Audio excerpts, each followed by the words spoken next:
Usoil crude oil. So I'm gonna break down from the monthly perspective to the H1 so you could have clarity on the market. So when you look at the monthly time frame, we're seeing after the pandemic breakout, you see there's been less demand for the crude oil.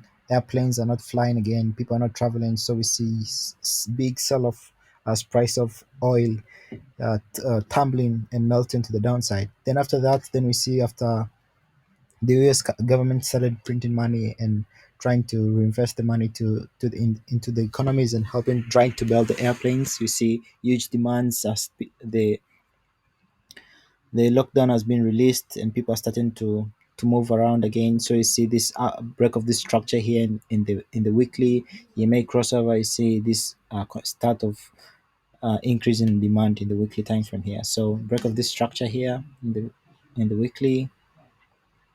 Then we had this massive surge in demand as price of oil started to grow. Then after that, when you break down to the daily, so when you look closely to the daily, you see creation of high highs, high highs, high lows, meaning this was a continuous upward trend. High highs, high lows, high low, high. Then we came and test this previous high low. So we look at this the demand zone here. So from this week's, we try to locate this week's region here. So we see price did not after price broke out here. We see price test once, two, three times, went to the upside, came and test one, two, three, went to the upside, then it comes here one, two, three. So we see a lot of liquidity zones around uh 39,000, $39. So one thing to have a look, we see when price come and test this support level here, it gets a lot of liquidation and we see big spikes. So when you break down this to the so structure still being maintained in there after the emergency has been lifted off.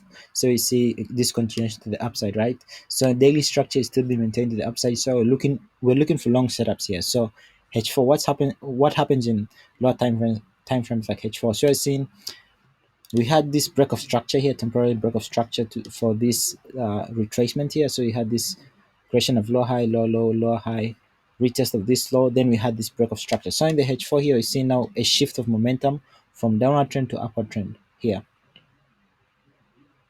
right there.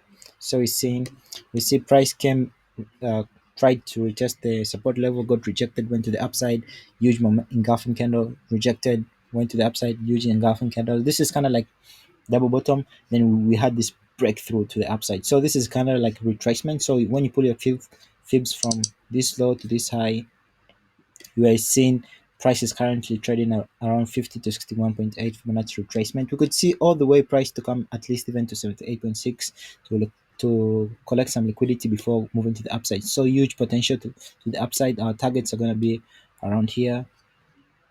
Key liquidity zones when you look at this week's area here. Price going a high, rejecting, closing below. Then we had this retest, rejecting. Then we had this meltdown.